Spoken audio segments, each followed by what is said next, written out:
Hello student, Ram रतन study YouTube channel में आपका स्वागत है। हिंदी में हम उपसर्गों को पढ़ रहे हैं और उपसर्ग जो संस्कृत के उपसर्ग होते हैं, संस्कृत के कुल 22 उपसर्ग होते हैं।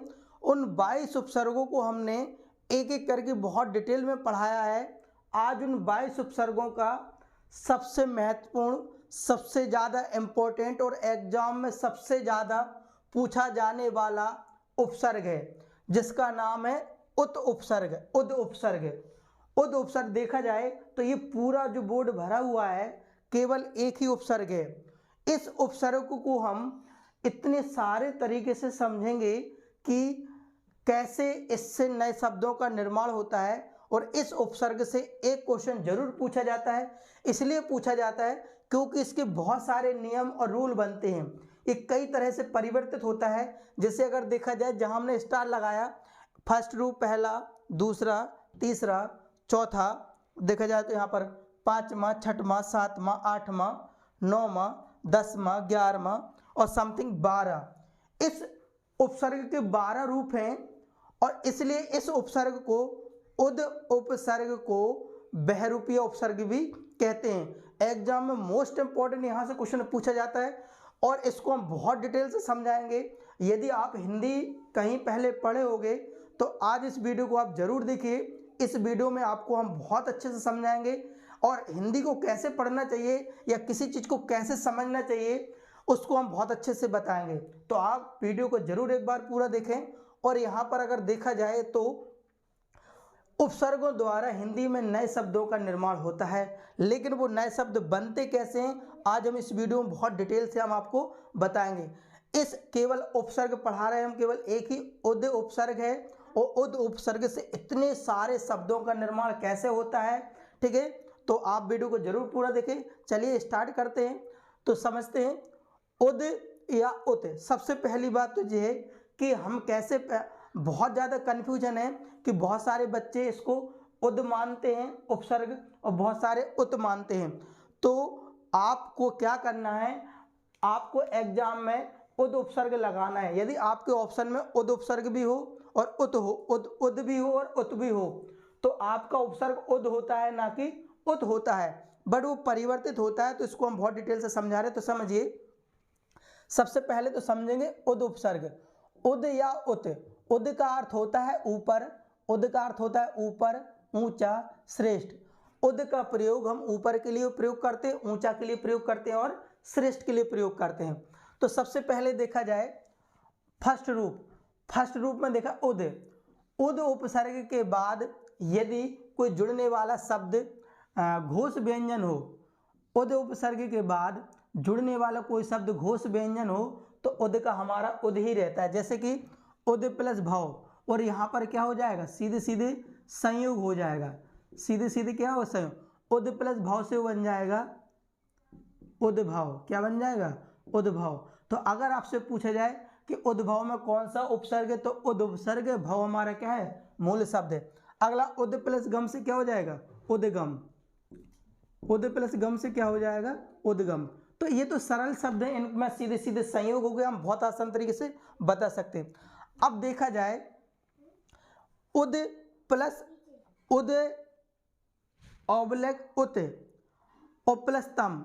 अब देखिए यहाँ पर हमने ऑब्लिक उद और उत को कैसे किया। अगर हम उद मान के चले, उद प्लस तम से समझना, उद हमारा उपसर्ग है, उद प्लस तम से लेकर ऊ, तो ऊ रहेगा। इस दा का दा, इस ता की वजह से दा ता में परिवर्तित हो जाता है, तो यह ऊ आधा ता और ता में। अब समझना, उद में जो दा है वो हमारा काय में परिवर्तित हो जाएगा, ता में परिवर्तित हो जाएगा, तो ये बन गया उत्तम। ऐसी उद प्लस पत्ती से हो जाएगा उत्पत्ति। क्या हो गया, उद प्लस पत्ती से क्या हो गया, उत्पत्ति। उद प्लस थान से क्या हो जाएगा, उत्थान। उद प्लस कंठ से क्या हो जाएगा, उत कंठा। अब देखिए जरा, अब होता क्या है कि उद का क्या होने लगा, उत होने लगा। उद का क्या होने लगा, उत होने लगा। उद का क्या होने लगा, उत होने लगा। उद का क्या होना, तो क्या किया, किताबों में क्या कर दिया कि सीधे सीधे उद की जगह उन्होंने क्या उपसर्ग मान लिया, उत उपसर्ग मान लिया। अगर उत प्लस तम से कर दें तो सीधी सीधी यहाँ पर क्या हो जाएगा, संयोग। क्या हुआ फिर से समझिए एक बार, उद के बाद तम आ जाए तो द हमारा ता में परिवर्तित तो उत्तम हो जाएगा। और अगला देखो यहाँ पर उद प्लस पत्ती, तो उद का काय में हो गया ता में, तो सीधी सीधी यदि हम डायरेक्ट उत प्लस तम मान लें, उद उपसर्ग की जगह यदि हम उत मान लें तो उत प्लस तम से क्या हो जाएगा, उत्तम। उत प्लस पत्ती से क्या हो जाएगा, उत्पत्ति। उत प्लस थान से क्या हो जाएगा, उत्थान। उत प्लस कंठा से क्या, उत्कंठा।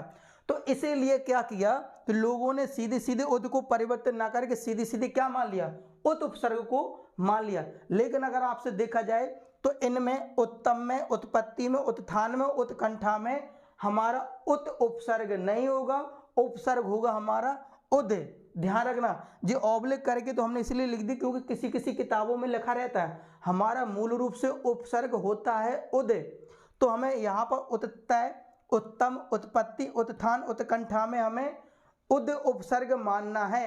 अगर एरर केस ऑप्शन में यदि उद उपसर्ग नहीं है, उत है, तो हमें क्या मान के चलना, फिर उत मानेंगे।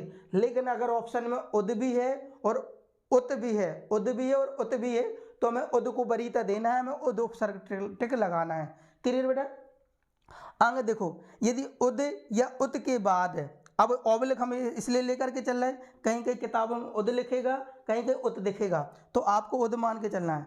यदि उद या उत के बाद कोई जुड़ने वाला शब्द स्वर से शुरू हो तो स्वर क्या करता है, इस आधा दा को पूरा दा कर देता है। फिर से सुनिए, यदि उद या उत के बाद जुड़ने वाला शब्द स्वर से शुरू हो तो ये स्वर क्या करता है, आधा दा या ता को पूरा दा बना देता है।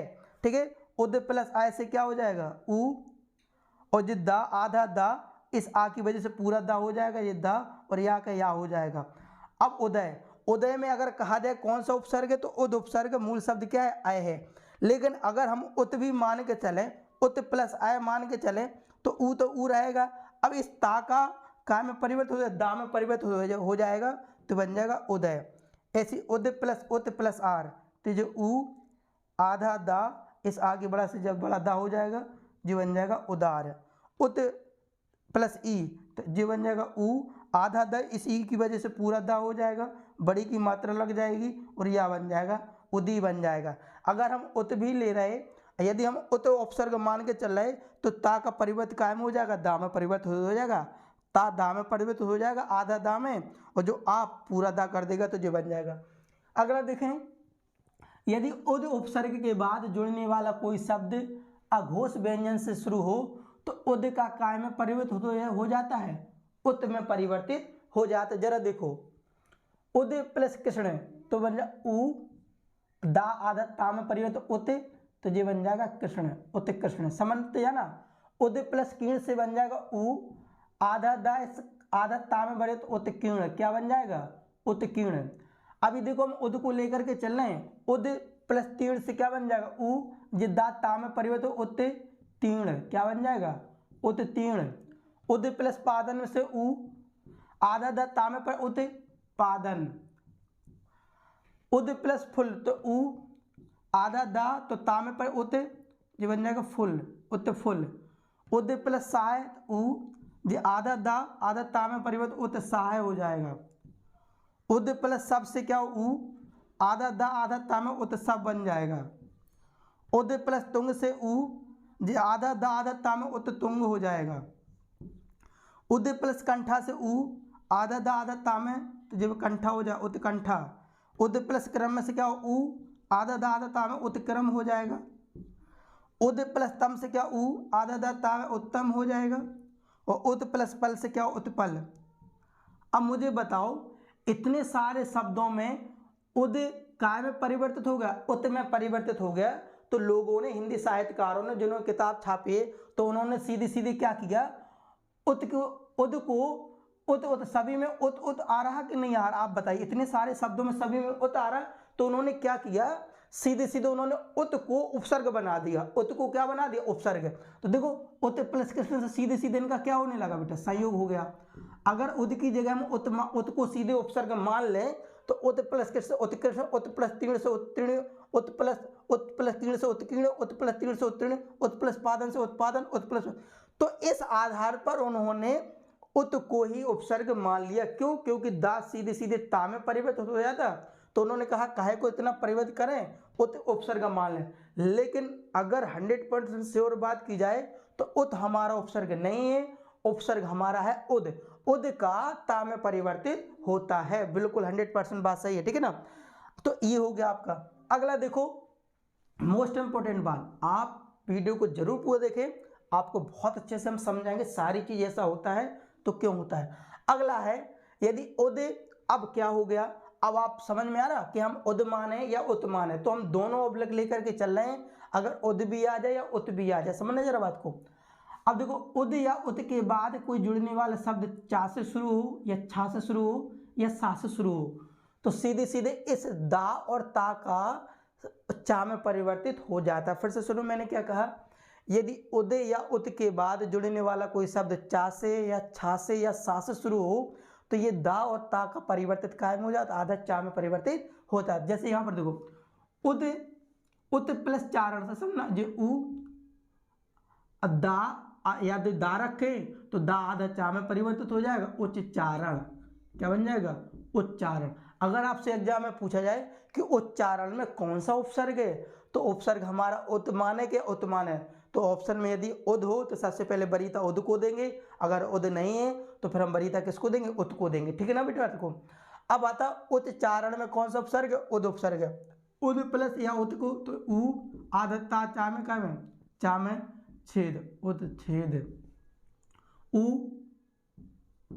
आधा दा आधा चा में परिवर्तित हो जाएगा, ठीक है। और जो आधा सा है वो क्या में परिवर्तित, छा में परिवर्तित हो जाएगा, उच्च श्वास, ठीक है जी, बन जाएगा। अगला देखो, यहां पर हमने लिखा है उद या उद के बाद कोई सा से शुरू होने वाला शब्द हो, तो उद, फिर से सुनो हमने क्या कहा, उद या उद के बाद कोई जुड़ने वाला शब्द सा से शुरू हो तो दा और ता का तो चा में परिवर्तित हो जाता है, और इस सा का प्रयोग छा में परिवर्तित हो जाता है। देखो जरा, उद या उद के बाद तो ये क्या बन जाएगा, उ। अब दा और ता, यदि तो दाल उद लेकर के चल रहे तो या उत लेकर के चले, सा से शुरू हो रहा तो दा और ता तो काय में बन जाएगा, आधा चा में हो गया। और ये जो सा आधा सा है वो काय में, आधा छा में, श्वास, तो बन जाए उच्छ्वास। एक और सुनो, उद प्लस उत या श्वसन, ये उ आधा दा या ता काय में परिवर्तित तो आधा चा में, और जो सा तो काय में, आधा छा में, औसन, उद श्वसन, ठीक है ना जी, बन जाएगा। अगला रूल देखो, यदि उद या उद के बाद, हम तो आपको हम बता रहे हैं, हम तो उद लेकर के चलेंगे, यदि उद के बाद ज्वला जाए, उद के बाद कोई जुड़ने वाला शब्द जा से शुरू हो जाए, तो उद का दा और उत का ता, दा और ता सीधे सीधे काय में परिवर्तित होता है, आधे जा में परिवर्तित हो जाते। तो देखो, उद प्लस उत का उ, जी आधा दा और ता काय में, आधा जा में, और आधा जब पहले से था तो ये बन जाएगा उज्ज्वल, क्या बन जाएगा, उज्ज्वल, ठीक है। अगर आपसे देखा जाए उद प्लस उत या जैनी, तो जो उ आधा दा या ता तो काय में, आधा जा में, और जो जा पहले से है इनी, तो बन जाएगा उज्जैनी, ठीक है। अगला और देखिए, अगर उद, अगला रूप देखिए, उद या उत के बाद जुड़ने वाला कोई शब्द ला से शुरू हो, तो ये आधा दा और आधा ता काय में पड़े, तो आधा ला में, जैसे उद प्लस उत पे लिख, तो उ आधा दा या ता काय में, आधा ला में, और लेख पहले से, तो जो बन जाएगा उल्लेख। उद या उत के बाद लास्ट से हो तो उ आधा दा और ता काय में, आधा ला में, और पहले से बड़ा ला, तो बन जाएगा उल्लास, ठीक है। उद या उत के बाद लंघन आ जाए तो उ आधा दा और ता काय में हो जाए, आधा ला में, और लंघन पहले से उल्लंघन, ठीक है। अगला देखिए जरा रूप, यदि उद या उत के बाद ना और मा से जोड़ने वाला शब्द हो, तो जो आधा दा और ता काय में पड़े, आधा ना में, जैसे उ आधा दा और ता, यदि उद ले रहे तो आधा दा है, उ आधा ना में, उ उन्नति, क्या बन जाएगा, उन्नति। यदि उद या उत के बाद मूलन हो तो उ आधा दा काय में, ना में हो जाएगा, जो बड़ा मूलन, उद उन्मूलन हो जाएगा। उद या उत के बाद मिलन हो जाए तो उ आधा दा, ये आधा दा और आधा ता माँ की वजह से आधा ना, उन्मीलन, ठीक है। अब देखो, उद या उत के बाद मात शुरू तो उ आधा दा और ता माँ की वजह से आधा ना में, माँ पहले से उन्माद हो जाएगा। ये वो इंपॉर्टेंट पॉइंट है, वो इंपॉर्टेंट प्रश्न है, जो एग्जाम में बहुत ज़्यादा पूछे गए हैं, हर सेट पेपर में यहाँ से देखने को मिलते हैं। और देखिए थोड़ा सा, उद या उद के बाद डा से शुरू हो जाए तो दा, आधा दा और ता काय में परिवर्तन, आधा डा में। जैसे उद या उद के बाद डयन आ जाए तो ऊ, आधा ड और डयन, तो ये बन जाए उड्डयन में। अगला देखो, इस इंपॉर्टेंट अच्छे से समझने, इसको हम समझा रहे हैं। यदि उद या उद के बाद कोई जुड़ने वाला शब्द हा से शुरू हो तो सुनिए, आधा दा और ता तो जो ऊ तो ऊ रहेगा, आधा दा और ता काय में हो जाए, आधा धा में परिवर्तित हो जाएगा, और जो हा है वो दा में और बड़ा रहा उद्धार हो जाएगा। ठीक है, फिर से ऊ, आधा ऊ तो ऊ रहेगा, आधा दा आधा ता काय में धा में, और जो हा है वो काय में दा में उद्धत हो जाएगा। ठीक है, उद या उद के बाद हरण आ जाए तो ऊ, उद आधा दा और आधा ता काय में हो जाएगा, धा में,